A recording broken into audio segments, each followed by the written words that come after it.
There are over 4 million people living in single-parent families in the UK. Over 2 million single parents, 91% mothers, and over 2.5 million children. We're single mothers for various reasons: divorce, separation, desertion, bereavement, never married, and lesbian mothers, and many other reasons probably too.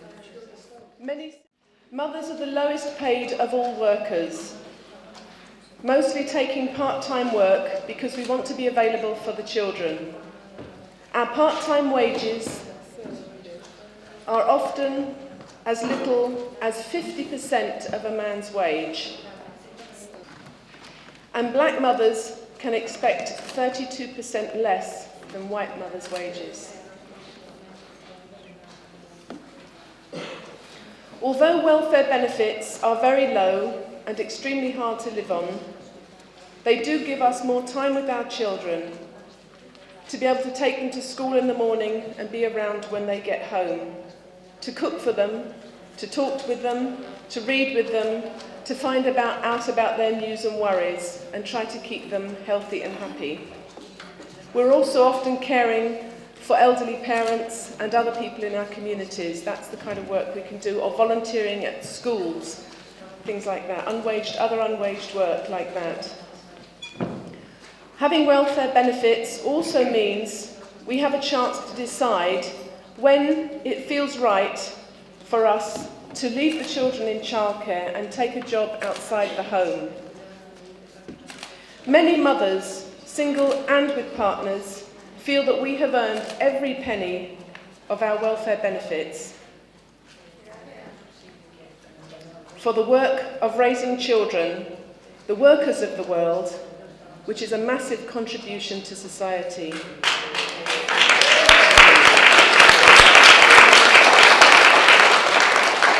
No job is more important than raising children, and we say that every mother is a working mother.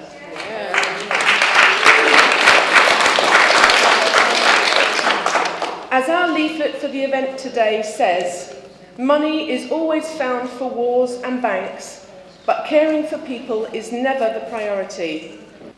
Women do 2/3 of the world's work, but we must fight for every penny to feed our families. Went on, and when Tony Blair came into power, with 101 women MPs, the first thing they did was to cut another lone parent benefit. They called us workless, and they kept on pushing with their New Deal to have mothers out to work, so that we're at the point now where, in order to deal with child poverty, they say, they want 70% of single parents in wage work by 2010. It had been that you didn't have to do wage work if your youngest child was 16. They've just lowered that to the age of 12. Next year, when your youngest child's 10, you have to be available for work, and the year after, when the child is 7, and they want to bring it down to when the child is 3.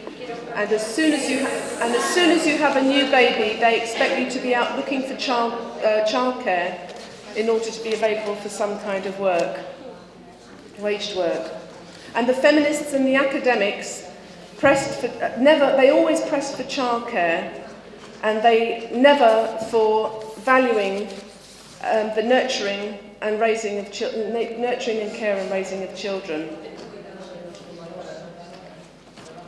Okay, there has been some change.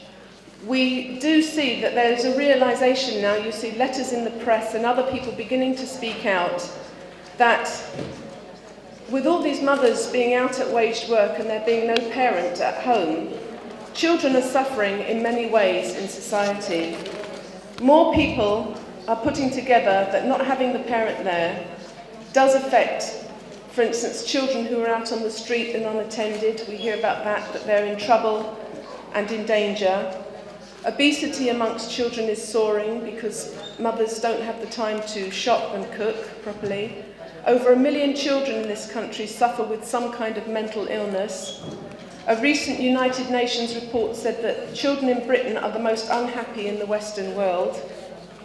More and more children are being criminalised with antisocial behaviour orders. Parents are being fined and imprisoned for children missing school. Infants starting school are unable to communicate properly, even speak properly, and are struggling with reading. We do have people speaking out and people on our side. For example, the well-known academic child psychologist Oliver James, who strongly believes that one parent, and beginning with a mother, should be paid to be able to stay at home to raise the children.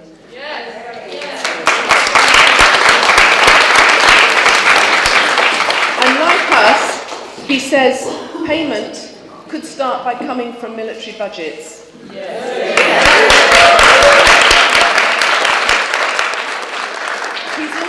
He knows the work of the Global Women's Strike, and he has said that we're the top of his list as well. Yeah. So our key demand in the Global Women's Strike is invest in caring, not killing, which you can see on the banner behind. And it speaks for itself. That's what we're demanding.